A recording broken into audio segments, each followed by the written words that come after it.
बिस्मिल्लाहिर्रहमानिर्रहीम। अस्सलामु अलैकुम वरहमतुल्लाहि वबरकातुहू। नाज़रीन मोहतरम, आप देख रहे हैं आज तक न्यूज़ और मैं हूं समी। इससे पहले आप इस कहानी की 232 किस्सा सुन चुके हैं और अब 233 किस्त मुलाहिज़ा फरमाएं। तो तुमने उनकी क्या बातें सुनी? कोई एक जुमला भी मुकम्मल तौर पर नहीं सुन सका, इसलिए मैं नहीं कह सकता कि वो बातें क्या कर रहे थे। एक जुमला भी नहीं सुना? पीटर ने बेयकीनी से मुझे देखा। और इतने बड़े बड़े नताइज भी अखज़ कर लिए? क्या ये नताइज अखज़ करने के लिए इतना सुन लेना काफ़ी नहीं कि उसकी मेज़ पर मौजूद शख्स शामी कौंसलेट जनरल का मुलाज़म है? उह! पीटर चौंक पड़ा। हाँ, वो कोई गैर मुल्की तो था, मगर मैं उसकी कौमियत का अंदाज़ा नहीं कर सका था।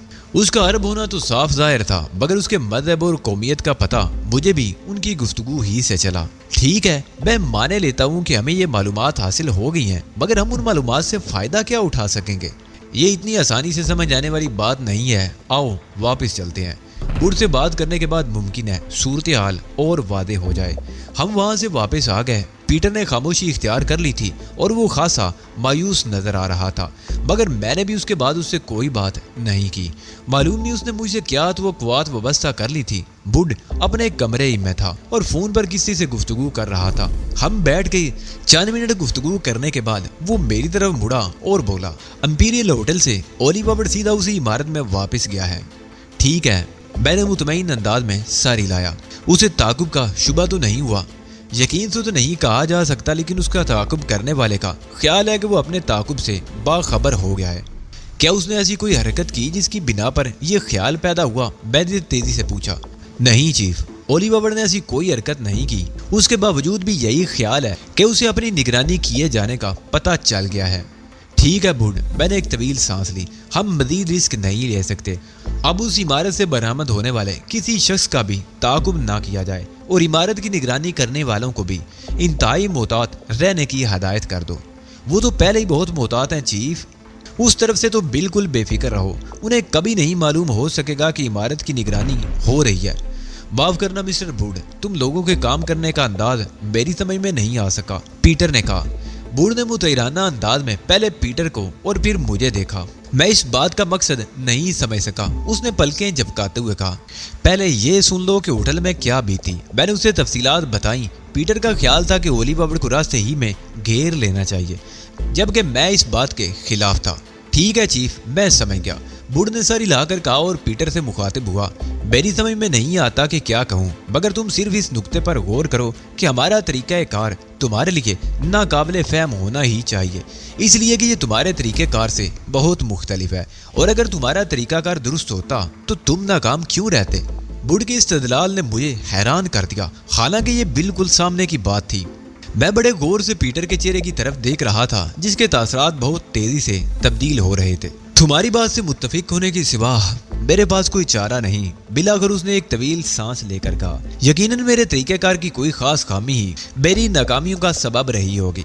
तो ये बात तय हो गई कि अब तुम हमारे तरीक़ेकार के खिलाफ कोई बात नहीं करोगे, बुढ़ ने कहा। हरगिज़ नहीं, इसलिए कि मैं हर हाल में ओलिवर का खात्मा करना चाहता हूँ, लेकिन मैं तुम लोगों के काम करने का तरीका समझने की कोशिश तो कर सकता हूँ। क्यों नहीं, मैंने कहा। जो बात भी तुम्हारी उलझन का बायस बने उसके बारे में तुम सवाल जरूर कर सकते हो, मगर ये नहीं होना चाहिए कि तुम हमारे लिए ही उलझन का बायस बन जाओ। अब ऐसा नहीं होगा, पीटर ने कहा, लेकिन ये बताओ कि क्या उसे वीराने में नहीं घेरा जा सकता? एक कोशिश तो जरूर की जा सकती है, मगर ये बात यकीन से नहीं कही जा सकती कि इस कोशिश का नतीजा क्या निकलता। फर्ज करो हम कामयाब हो जाते, तब भी पुलिस हमारी तरफ मुतवज्जो जरूर होती। तुम तो न्यूयॉर्क पुलिस से हमसे ज्यादा वाकिफ हो गए। ये लोग 1 मिनट के अंदर अंदर मौके वारदात पर पहुंच जाते हैं। मैं समझ गया मिस्टर एलन। उस पर हमला करने की सूरत में ये इम्कान भी होता कि वो बच जाएगा, और अगर ऐसा हो जाता तो हम बहरहाल पुलिस के चक्कर में फंस जाते।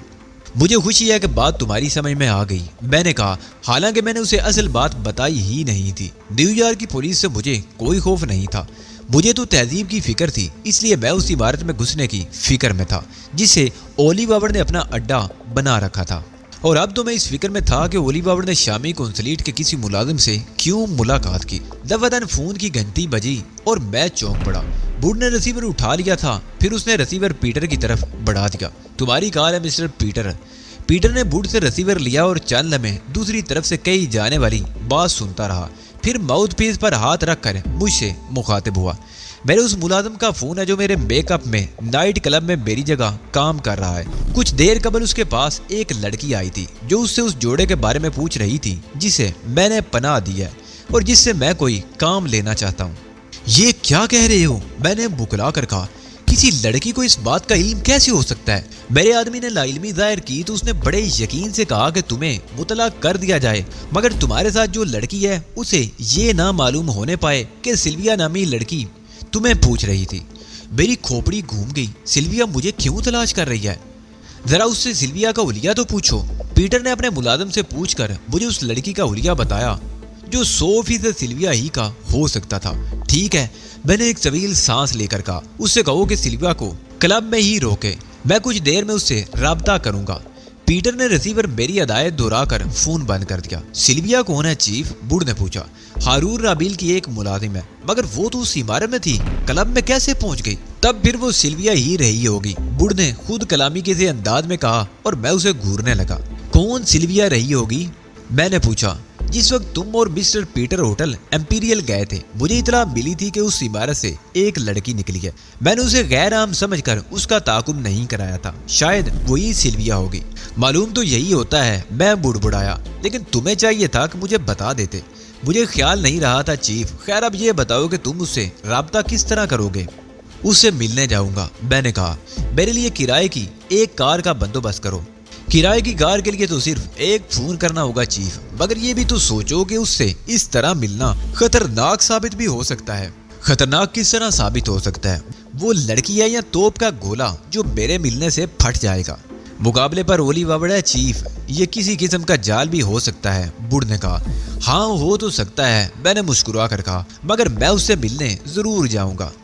तुम इतने बेचैन हो रहे होगे तो जरूर कोई खास बात होगी। खैर कोई बात नहीं, बुढ़ का काम तो बताना है, नहीं मानोगे तो खुद ही भुगतोगे और मेरे पास तुम्हारी बकवास सुनने के लिए वक्त नहीं है। तुम कार के लिए फोन कर रहे हो या मैं खुद ही कर लूं? जी कर रहा हूँ, बुढ़ ने रिसीवर उठाकर बिनाए हुए अंदाज में कहा। बुढ़ की बात तो बकवास ही लगेगी और जहाँ लड़की का नाम आया कैसे बेचैन नजर आने लगे। पीटर हैरत से ये गुफ्तगू सुन रहा था, उससे रहा नहीं गया, मुझे कहने लगा, क्या तुम लड़कियों के रसिया हो मिस्टर एलन? लेकिन न्यूयॉर्क में लड़कियों की कोई कमी तो नहीं है। तुम जवान भी हो और हैंडसम भी हो, किसी लड़की के लिए तुम्हारी बेताबी समझ में नहीं आती। लड़कियों को तो खुद तुम पर परवाना वार गिरना चाहिए। तुम भी किस गधे की बातों में आ गए पीटर? वो कोई आम लड़की नहीं है, हारून राबील के गिरोह से ताल्लुक रखती है और मुझे तवक्को है कि उससे कारआमद मालूमात हासिल हो सकेंगी। ये बात है तो मिस्टर बुढ़ तुम्हारे बारे में क्यों इस तरह गुफ्तगू कर रहे हैं? ये तो तुम्हारे साथी हैं, तुम्हें अच्छी तरह समझते होंगे। बहुत अच्छी तरह समझते हैं, मैंने सर हिलाया, और मैं भी इन्हें बहुत अच्छी तरह समझता हूँ। लेकिन मसला ये है कि तुम इन्हें बिल्कुल नहीं जानते। ये तमाम दुनिया की लड़कियों पर अपना हक समझते हैं और इन्हें अपनी जागीर तस्वुर करते हैं। तुमने गौर नहीं किया कि इनके लहजे में रकाबत की कैसी आग थी? हाँ मैंने तो ये महसूस किया, पीटर ने कहा, मगर ऐसा क्यों है? ये सिर्फ मुझे बदनाम करने की साजिश है, बुढ़ ने फोन बंद करते हुए कहा, वरना लड़कियां तो बुढ़ के आगे पीछे घूमती हैं। मुमकिन है ऐसा हो, मगर मैंने तो ये पूछा था कि तुम्हारे असाब पर लड़कियां इस बुरी तरह क्यों सवार रहती हैं? किसके असाब पर सवार नहीं होती? बुढ़ जारहाना लहजे में बोला। चीफ को ही देख लो, जहाँ ये इतला मिली कि किसी लड़की ने उन्हें पूछा, बस दौड़ पड़े। मेरी समझ में तो कुछ नहीं आया, पीटर ने बेबसी से शाने उचकाए। मैं तुम्हें समझा सकता हूँ, बुढ़ ने चैलेंज करने वाले अंदाज में कहा, जब जी चाहे बहस करके देख लो। बस बहुत होगी, मैंने हाथ उठाकर कहा, फजूल बातें फिर किसी वक्त के लिए उठा रखो, ये काम वक्त का है, मैं जा रहा हूँ। क्या तुम तनहा जाओगे चीफ? बुढ़ ने कहा। हाँ मैं तनहा ही जाऊंगा, ये कोई साजिश भी हो सकती है और मैं नहीं चाहता कि मेरे साथ कोई और भी फंसे। मैंने किराए की कार हासिल की और नाइट क्लब की तरफ रवाना हो गया। नाइट क्लब पहुंचकर सिल्विया को तलाश करने में मुझे कोई दुश्वारी नहीं हुई। वो हाल की एक मेज पर मौजूद थी। हाल में बहुत कम मेजें आबाद नजर आ रही थी, लेकिन किसी और मेज का रुख करने की बजाय मैं सीधा उसकी मेज की तरफ बढ़ गया। अगर मैं इस मेज पर बैठ जाऊं तो मुझे यकीन है आप बुरा नहीं मानेंगी, मैंने कहा और इत्मीनान से कुर्सी खिसका कर उसके मुकाबिल बैठ गया। मैं उससे बदली हुई आवाज में गुफ्तगू कर रहा था। मेरी इस जिसारत पर सिल्विया की पेशानी शिकन आलूद हो गई। मेरा ख्याल है यहाँ बहुत सी मेजें खाली हैं, उसने खुरदरे लहजे में कहा। आपका ख्याल दुरुस्त है मिस, اگر تمہارے لیے اس میز پر بیٹھنا اتنا ہی ضروری ہے تو میں کسی اور میز پر چلی جاتی ہوں، سلویا نے ناگواری سے کہا۔ اوہو، آپ تو ناراض ہی ہوں گی۔ نہیں، ایسا غضب مت کیجیے گا، کتنی دور سے محض آپ سے ملنے کی خاطر آیا ہوں اور آپ اس قدر بے رخی برت رہی ہیں۔ کون ہو تم؟ سلویا نے مجھے گھورتے ہوئے زور سے کہا۔ اور مجھ سے ملنے کیوں آئے ہو؟ آپ کی خواہش کے احترام میں مجھے یہ زحمت کرنی پڑی۔ کیا آپ مجھے تلاش نہیں کر رہی تھی؟ تم سلویا مجھے الجھی ہوئی نگاہوں سے گھورنے لگی۔ ہاں، میں علی یار خان ہوں اور میک اپ میں ہوں، اس لیے تم مجھے پہچان نہیں سکو گی۔ لیکن میں کیسے یقین کر لوں تم واقعی علی یار خان ہو؟ سلویا نے بے اعتباری سے کہا۔ اس کے لیے مجھے وہ سب کچھ دہرانا پڑے گا جو میری تیمارداری کے دوران ہوا۔ کہاں سے شروع کروں؟ میں نے اپنی اصل آواز میں کہا۔ اوہ نہیں، اس کی ضرورت نہیں، سلویا کپ کپاتی ہوئی آواز میں بولی۔ میں نے تمہاری آواز پہچان لی ہے۔ ظاہر کا کیا حال ہے؟ میں نے دھڑکتے دل کے ساتھ اس کے بارے میں پوچھا۔ کیا اسے ہوش آ گیا؟ سلویا کے چہرے پر افسردگی چھا گئی۔ ہم تو پہلے ہی اس کی زندگی کی طرف سے مایوس تھے، کوشش کر رہے تھے۔ افسوس، ہماری ساری کوششیں رائیگاں ثابت ہوئی۔ مجھے دلی صدمہ ہوا، مگر میں نے اس سے اپنے تاثرات چھپا لیے۔ تمہیں اس طرح یہاں نہیں آنا چاہیے تھا سلویا، میں نے موضوع بدلتے ہوئے کہا۔ میری طرف سے بے فکر رہو، مجھے کوئی خطرہ نہیں ہے۔ تم یہاں پہنچی کس طرح؟ میرا مطلب ہے تمہیں یہ کیسے علم ہوا کہ میرا اس جگہ سے کوئی تعلق ہے؟ سلویا نے ایک طویل سانس لی، بہت مشکل سے۔ میں آسانی سے اس کا جواب نہیں دے سکوں گی۔ اس میں الجھن کی کون سی بات ہے؟ جو کچھ بھی ہے صاف صاف بیان کر دو۔ میں نے تمہیں بتایا تھا نا کہ انکل رابیل مجھے اپنے خاص لوگوں میں شمار کرتے ہیں۔ ہاں مجھے یاد ہے، لیکن اس سے تمہارے یہاں پہنچنے کا کیا تعلق ہے؟ بہت گہرا تعلق ہے۔ یہ بات انکل رابیل اور اولی بابڑ کے علم میں ہے، اور ان کے درمیان ہونے والی گفتگو ہی سے مجھے پتا چلا ہے کہ تمہارا سراغ یہاں سے مل سکتا ہے۔ میں نے چونکنے کی اداکاری کی۔ مجھے یقین نہیں آ رہا کہ ان کے علم میں یہ بات کس طرح آ سکتی ہے۔ تمہیں یقین کر لینا چاہیے کہ یہ بات صرف نہ ان کے علم میں ہے بلکہ مجھے بھی انہی سے معلوم ہوا ہے۔ حیرت انگیز، میں بڑبڑایا۔ کیا تمہیں یہ نہیں معلوم کہ ان کی معلومات کا ذریعہ کیا ہے؟ لکی ہاورڈ، سلویا نے مسکرا کر کہا، اور میں گویا اس انکشاف پر اچھل ہی پڑا۔ کیسی باتیں کر رہی ہوں؟ اس عمارت سے میرا فرار اس کا مرہون منت ہے۔ وہ بھلا ایسی حرکت کیوں کرنے لگی؟ لکی آور نے کچھ نہیں کیا، بلکہ وہ سب کچھ ایک سوچی سمجھی اسکیم کے تحت ہوا تھا۔ اسکیم اولی باوڑ کی تھی اور اس پر عمل اس کی بیٹی نے کیا۔ اگرچہ تمہاری باتیں بڑی ناقابل یقین ہے، مگر میں محض اس لیے ان پر یقین کر رہا ہوں کہ اس کے علاوہ کوئی اور بات سمجھ میں نہیں آتی۔ مجھے پیٹر کے اس مکان کا بھی علم ہے جہاں اس نے تمہیں پناہ فراہم کی ہے، مگر وہاں میں اس لیے نہیں آئی کہ لکی مجھے پہچانتی ہے، اور اگر میں وہاں آتی تو بات انکل رابیل تک بھی پہنچ سکتی تھی۔ تمہیں یہ خطرہ مول لینے کی ضرورت کیا تھی؟ میں نے سلویا کو غور سے دیکھتے ہوئے کہا۔ میں نے تو کوئی خطرہ مول نہیں لیا، بتا تو رہی ہوں کہ میں احتیاط کے پیش نظر میں وہاں نہیں آئی۔ تمہیں اتنی بہت سی باتیں معلوم ہیں اور اس بات سے بے خبر ہو کہ پیٹر کی نگرانی بھی کی جا رہی ہے۔ نہیں، مجھے تو نہیں معلوم، سلویا نے گھبرا کر کہا۔ اب کیا ہوگا؟ کیا ان لوگوں کی نظروں میں آ گئی ہوں؟ تمہیں آخر اس چکر میں پڑنے کی ضرورت کیا تھی؟ میں نے جھنجھلا کر کہا۔ میں نے سوچا ایک خطرہ ہے، تمہیں اس سے آگاہ کر دوں، کہیں تمہیں کوئی گزند نہ پہنچ جائے، اس نے آہستگی سے کہا۔ اور اب تم خود خطرے میں پڑ گئی ہو۔ اگر تم سے اس بارے میں پوچھ گچھ ہوئی تو کیا جواب دو گی؟ یہ معلوم ہونے کے بعد تو مجھ میں واپس جانے کی ہمت ہی نہیں رہی۔ میں کسی بھی قسم کی پوچھ گچھ کا سامنا نہیں کر سکوں گی۔ اگر واپس نہیں جاؤ گی تو کیا کرو گی؟ میں نے اسے غور سے دیکھتے ہوئے پوچھا۔ تمہارا کوئی اور ٹھکانہ بھی ہے؟ نہیں، سلویا نے ایک سر دہ بھر کر کہا۔ میرا کوئی ٹھکانہ نہیں ہے، بتاؤ مجھے کیا کرنا چاہیے؟ مجھے سوچنے دو، میں نے کہا، اور واقعی میں سوچ میں پڑ گیا۔ سلویا نے عجیب قسم کی حماقت کی تھی۔ شاید وہ سمجھ رہی تھی کہ میں لکی آورڈ کی اصلیت سے نا واقف ہوں، لیکن اس کے باوجود میں اس کی جذباتیت کو کوئی معنی نہیں پہنا رہا تھا۔ اس کا اس حد تک آگے بڑھ جانا میری سمجھ سے بالا تر تھا۔ بات جو بھی رہی ہو، یہ اس پر غور کرنے کا وقت نہیں تھا۔ پہلا مسئلہ تو اسے تحفظ فراہم کرنے کا تھا۔ سوچتے سوچتے میں ایک نتیجے پر پہنچ گیا، اور میں نے اس سے کہا، تم یہیں ٹھہرو، میں ابھی آتا ہوں۔ اس کے پاس سے اٹھ کر میں پیٹر کے آفس میں آیا، جہاں اس کا ملازم اس کے میک اپ میں موجود تھا۔ کسی نزدیکی ہوٹل میں ایک ڈبل بیڈ کمرہ بک کراؤ، Mr and Mrs Allen Gram کے نام سے، اور مجھے میری ٹیبل پر مطلع کرو۔ ٹھیک ہے جناب، اس نے مدبانہ انداز میں کہا۔ یہ کام فوراً ہو جائے گا۔ میں سلویا کی میز پر واپس آ گیا۔ ابھی تک رقص کا پروگرام شروع نہیں ہوا تھا، تاہم حال پہلے سے زیادہ آباد نظر آنے لگا تھا۔ اب تمہاری وجہ سے مجھے بھی اپنا ٹھکانہ تبدیل کرنا پڑے گا، میں نے بیٹھتے ہوئے کہا۔ تم کیا کرنے گئے تھے؟ किसी होटल में कमरा बुक कराने को कह आया हूँ, तुम वापस नहीं जा सकती। होटल तो बहुत गैर महफूज होगा और फिर अकेले तो मुझ पर वहशत तारी हो जाएगी। बड़े पूरे होटल में कोई वारदात करना आसान नहीं होता, इसलिए होटल की रिहाइश ज्यादा महफूज रहेगी। और फिर तुम अकेली तो हो नहीं, मैं भी तुम्हारे साथ हूँगा। शुक्रिया अली, सिल्विया ने आहिस्ता से कहा। मेरी खातिर तुम्हें ज़हमत उठानी पड़ रही है। तुमसे मिलने के बाद मैं उन लोगों की निगाहों में आ गया हूँ जो पीटर की निगरानी कर रहे हैं। वापसी में वो मेरा ताक़ुब करेंगे और उन्हें इल्म हो जाएगा कि मैं कहाँ ठहरा हुआ हूँ। यही नहीं बल्कि मेरे साथी भी उनकी निगाहों में आ जाएंगे। इस उलझन से बचने का आसान रास्ता यही था कि फिलहाल मैं भी तुम्हारे साथ ही होटल का रुख करूँ। मैं तो समझ रही थी कि मैं तुम्हारी मदद करूंगी, लेकिन यहाँ तो मामला ही उलट गया। उल्टा तुम मेरी वजह से ज़हमत में पड़ गए। इस किस्म की ज़हमतों से तो जिंदगी इबारत है। तुम इस बारे में सोचकर खुद को हल्कान मत करो। तुम्हारे बारे में मैंने जो अंदाजा लगाया था वो दुरुस्त साबित हुआ। तुम वाकई एक आली ज़रफ़ आदमी हो। इसमें आली ज़रफ़ की कोई बात नहीं। तुमने भी तो मेरी खातिर खुद को खतरे में डाल दिया है। मुझे अगर मालूम होता कि जो कुछ मैं करने जा रही हूँ इसमें कितने खतरात हैं तो शायद मैं इसकी हिम्मत न कर पाती। उसी वक्त बैरा आया और उसने एक कार्ड मेरी तरफ बढ़ा दिया। मैंने उसे कार्ड लेकर पढ़ा। उस पर होटल का नाम और कमरा नंबर दर्ज था। ड्रीमलैंड का कमरा नंबर 672 बुक हो गया। मैंने सिल्विया से कहा, क्या ख्याल है, चलें? फौरन चलो। यहाँ तो मुझे वहशत हो रही है। यूं लग रहा है जैसे हर आंख मुझे घूर रही हो।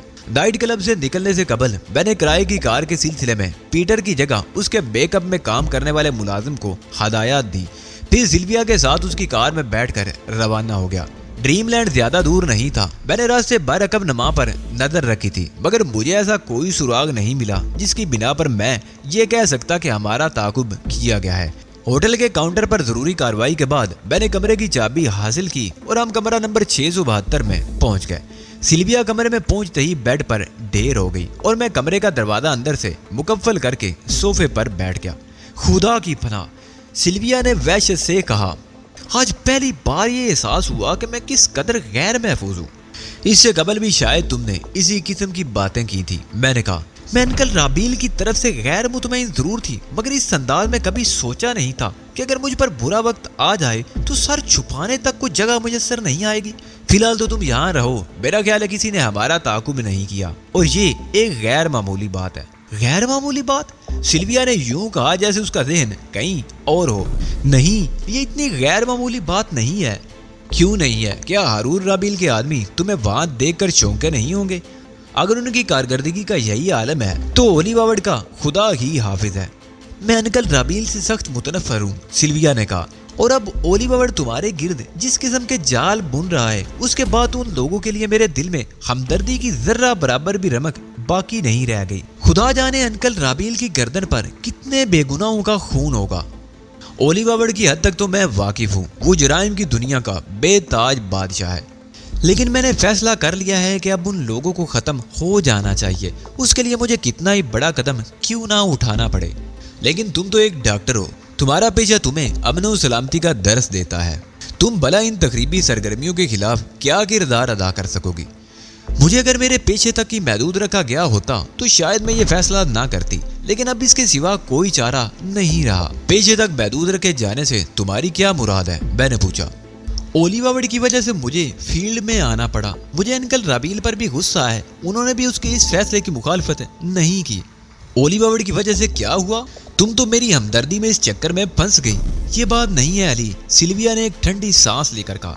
जो कुछ भी मैंने किया ओली बावड़ की स्कीम के तहत किया है। ये कैसे मुमकिन है? मेरे मुंह से बेइख्तियार निकला। यानी वो तुम्हें अपनी स्कीम तबाह करने के लिए इस्तेमाल कर रहा है? ये बहुत गहरी साजिश है अली। उसे शुबा हो गया कि लकी तुम्हारी निगाह में आ गई है। अगर नहीं आई तो अपनी हरकतों की वजह से आ जाएगी, इसलिए उसने लकी को बचाने के लिए एक और स्कीम तैयार की।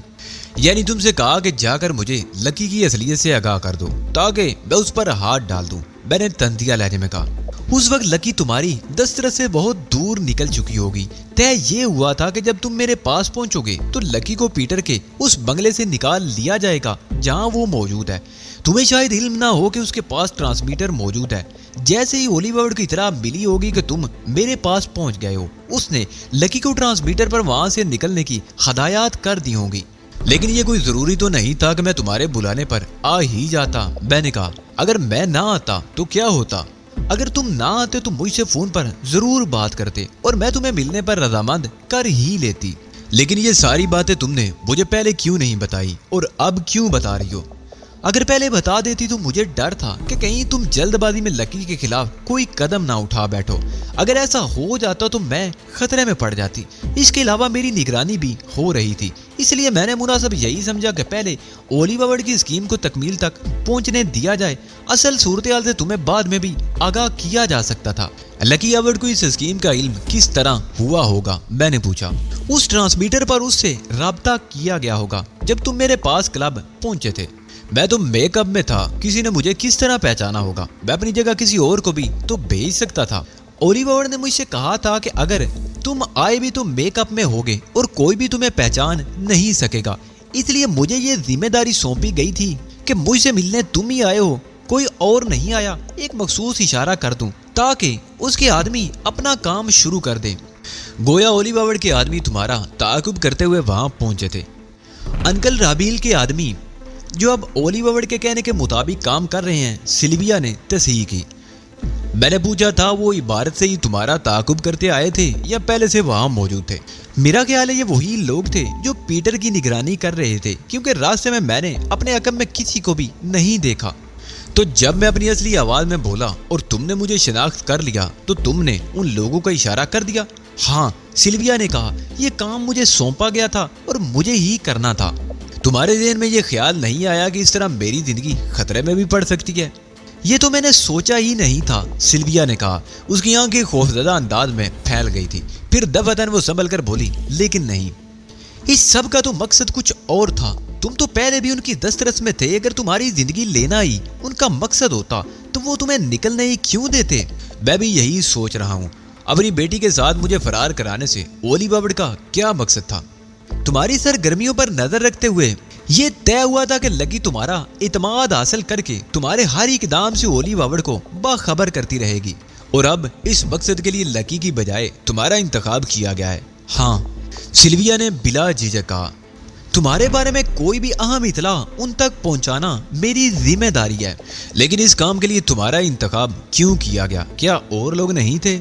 تمہاری تیمارداری کے دوران جو تم سے معمولی شناسائی پیدا ہو گئی تھی، اولیور نے اسی سے فائدہ اٹھانے کی کوشش کی ہے اور اسی لیے اس کام کے لیے مجھے چنا گیا ہے۔ لیکن اسے یہ اعتماد کیوں تھا کہ تم ہی کامیاب ہوگی؟ یہ تو میں نہیں بتا سکتی کہ اسے اعتماد تھا یا نہیں، لیکن اس نے میرے ذریعے جو اطلاع تمہیں فراہم کی ہے، اس کے بعد تمہارے پاس مجھ پر اعتبار کر لینے کی سوا کوئی چارہ نہ رہ جاتا۔ ٹھیک ہے، میں نے اس بات میں ساری لایا، لیکن کیا میں تم سے یہ سوال نہ کرتا کہ تم یہ اطلاع مجھے کیوں فراہم کر رہی ہو؟ یہ معاملہ اولیور نے مجھ پر ہی چھوڑ دیا تھا۔ اس نے مجھ سے پوچھا کہ کیا میں اپنی مظلومیت کی کوئی داستان گھڑ کر تمہیں سنا سکتی ہوں جو تمہیں مطمئن کر دے، اور میں نے اس بات کا جواب اس بات میں دیا تھا، اس لیے کہ تمہیں کوئی داستان سنانے کی مجھے کوئی ضرورت تھی ہی نہیں۔ میں تو تمہیں پہلے ہی بتا چکی تھی کہ میں ان لوگوں سے برگشتہ ہوں۔ اب قدرت نے خود ہی مجھے ان کے چنگل سے نکلنے اور تم سے آ ملنے کا ایک موقع فراہم کر دیا تھا، تو میں اسے کیسے گنوا دیتی؟ لیکن تم اولیور کو معلومات کس طرح فراہم کرو گی؟ اس نے مجھے ایک ٹرانسمیٹر دیا ہے، مجھے ایک مخصوص فریکوینسی پر پیغامات بھیجنے ہوں گے، اور اس فریکوینسی کا رابطہ ایک کمپیوٹر سے ہے۔ اگر دوسری طرف پیغام وصول کرنے کے لیے کوئی موجود نہ ہوا تو پیغام خود کار طریقے سے ریکارڈ ہو جائے گا۔ اچھا، اب یہ بتاؤ کہ تم ان لوگوں کے خلاف میری مدد کس طرح کر سکو گی؟ مجھے نہیں معلوم کہ میں تمہاری مدد کس طرح کر سکتی ہوں، یہ بات تو تم مجھے بتاؤ گے کہ مجھے کیا کرنا ہوگا۔ ٹھیک ہے، میں تمہیں بتاؤں گا، میں نے ایک طویل سانس لے کر کہا۔ ذرا مجھے وہ ٹرانسمیٹر تو دکھاؤ جو اولیور نے تمہیں دیا ہے۔ سلویا نے پرس کھول کر سگریٹ کا پیکٹ نکال دیا۔ سگریٹ پیو گے؟ اس نے پیکٹ میری طرف بڑھاتے ہوئے کہا۔ شکریہ، میں سگریٹ نہیں پیتا، میں نے کہا، اور سلویا نے ایک سگریٹ اپنے گداز ہونٹوں میں دبا لی۔ پھر اس نے پرس میں سے ایک ہاتھی دانت کا بنا ہوا ایک نفیس الیکٹرانک گیس لائٹر نکالا اور سگریٹ سلگانے لگی۔ اس کے انداز سے یوں لگ رہا تھا جیسے اس نے میری بات سنی ہی نہ ہو۔ میں نے تم سے کہا تھا کہ مجھے ٹرانسمیٹر دکھاؤ، اور تم نے سگریٹ نوشی شروع کر دی۔ سلویا ایک ادا سے مسکرائی۔ دکھا تو دیا ہے، اور کیسے دکھاؤں؟ وہ سگریٹ کا کثیف دھواں اگلتے ہوئے بولی۔ کیا یہ لائٹر؟ میں نے چونک کر کہا، اور اس نے مسکرا کر سر کو اس باتی جنبش دی۔ میں نے سلویا سے لائٹر لے لیا۔ اس لائٹر میں اس کے سوا اور کوئی خاص بات نظر نہیں آ رہی تھی، کہ وہ معمول سے ذرا بڑا تھا اور یہ کوئی غیر معمولی بات اس لیے نہیں معلوم ہوتی تھی کہ وہ ہاتھی دانت کا بنا ہوا ایک فینسی لائٹر تھا جو دلکش بھی تھا اور اس قسم کی اشیاء معمول سے کچھ بڑی ہوتی ہیں۔ اولی بابڑ نے مجھ سے کہا تھا کہ میں اسے تمہارے سامنے آزادانہ طور پر بطور لائٹر استعمال کر سکتی ہوں، تم کبھی سراغ نہیں لگا سکو گے کہ یہ ٹرانسمیٹر بھی ہو سکتا ہے۔ میرا خیال ہے اس نے ٹھیک ہی کہا تھا۔ میں نے لائٹر سلویا کو واپس کرتے ہوئے کہا، ایسی چیزوں سے میرا واسطہ ذرا کم ہی پڑا ہے، اس لیے ان کے بارے میں میری معلومات نہ ہونے کے برابر ہیں۔ میں تمہیں اس کے استعمال کا طریقہ سمجھاتی ہوں، سلویا نے صوفے پر میرے برابر بیٹھتے ہوئے کہا۔ اس کے استعمال کا طریقہ سیکھنے سے مجھے کوئی دلچسپی نہیں، میں نے کہا، لیکن میں یہ ضرور معلوم کرنا چاہتا ہوں کہ کیا اس پر کی جانے والی گفتگو کہیں اور سنی نہیں جا سکتی۔ اولی بابڑ کہہ رہا تھا کہ یہ انتہائی مخصوص قسم کا ٹرانسمیٹر ہے، کسی دوسرے ٹرانسمیٹر پر اس کے پیغامات سنے جانے کے امکانات بہت کم ہیں۔ مجھے بھی یہی توقع تھی، میں نے کہا، اور اب تم اسے وہ معلومات فراہم کرو گی جو میں تمہیں بتاؤں گا۔ میں ہر طرح سے تم سے تعاون کرنے کو تیار ہوں، سلویا خوش ہو کر بولی۔ مجھے بتاؤ کیا پیغام بھیجنا ہے؟ ابھی نہیں، ابھی تو بہت سی باتیں طے ہونا باقی رہ گئی ہیں۔ اگر ٹرانسمیٹر پر دوسری طرف خود اولی بابڑ ہوا تو وہ تم سے لکی کے بارے میں ضرور پوچھے گا۔ سلویا نے چونک کر مجھے دیکھا۔ مجھ سے کیوں پوچھے گا؟ وہ تو اب تک اس کے پاس پہنچ بھی چکی ہوگی۔ ضروری تو نہیں کہ ہر سوچی ہوئی بات پوری بھی ہو جائے، ممکن ہے لکی سے ان کا رابطہ بر وقت ناقائم ہو سکا ہو۔ اوہ، تمہارے اندازے سے تو یوں لگ رہا ہے جیسے تمہیں یقین ہے کہ لکی ان تک نہیں پہنچ سکی ہوگی۔ ہاں، میں نے کہا، بات ہی کچھ ایسی ہے۔ مجھے حیرت ہے، سلویا بڑبڑائی۔ اولی بابڑ کا منصوبہ بہت مکمل تھا، مجھے تو اس کے ناکام ہونے کا کوئی امکان نظر نہیں آ رہا تھا۔ کیا تم نے پہلے اس کا کوئی بندوبست کر دیا تھا؟ میں مسکرایا۔ بہت زیادہ چالاک لوگ بھی بعض اوقات دھوکہ کھا جاتے ہیں۔ تم اولی بابڑ کے مکمل منصوبے سے یقیناً لاعلم نہیں ہوگی۔ اس نے لکی کی حفاظت کے لیے کچھ اور بندوبست بھی کر رکھا ہوگا، لیکن اس نے یہ انتہائی قدم اٹھا کر جس حماقت کا ارتکاب کیا ہے، مجھے اس سے اس کی توقع نہیں تھی۔ کون سا انتہائی قدم؟ سلویا نے پلکیں جھپکا کر کہا، اور کون سی حماقت؟ تمہیں میری نظروں میں قابل اعتبار بنانے کے لیے اس نے تمہاری زبان سے لکی کا راز افشاں کرا دیا۔ اس سے ظاہر ہوتا ہے کہ اسے اپنے منصوبے کی کامیابی کا 100% یقین تھا۔ اس نے یہ نہیں سوچا کہ اگر کسی بھی وجہ سے اس کا منصوبہ پایا تکمیل تک نہ پہنچ سکا تو لکی اس کے ہاتھ سے نکل کر میرے رحم و کرم پر آ جائے گی۔ تم ٹھیک کہہ رہے ہو، سلویا نے آہستگی سے کہا، لیکن یہ سب کچھ سوچنا اس کا کام تھا، میرا نہیں، اور وہ ایک ماہر منصوبہ ساز شمار کیا جاتا ہے۔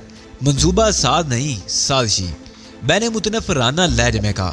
منصوبہ تعمیری ہوتا ہے اور سازش تقریب کی علامت ہوتی ہے۔ اس نے زندگی میں شاید ہی کبھی کوئی منصوبہ بنایا ہو۔ خیر، تمہارا مطلب ہے اس کی سازش ناکام ہو گئی اور لکی اس تک پہنچ نہیں سکی؟ اس وقت وہ اپنے مورے بھی ٹھیک سے نہیں کھیل پا رہا۔ اس وقت تم اس کا اہم ترین مورا ہو، مگر تم میرے لیے کام کرو گی۔ اس میں اس کا کیا قصور ہے؟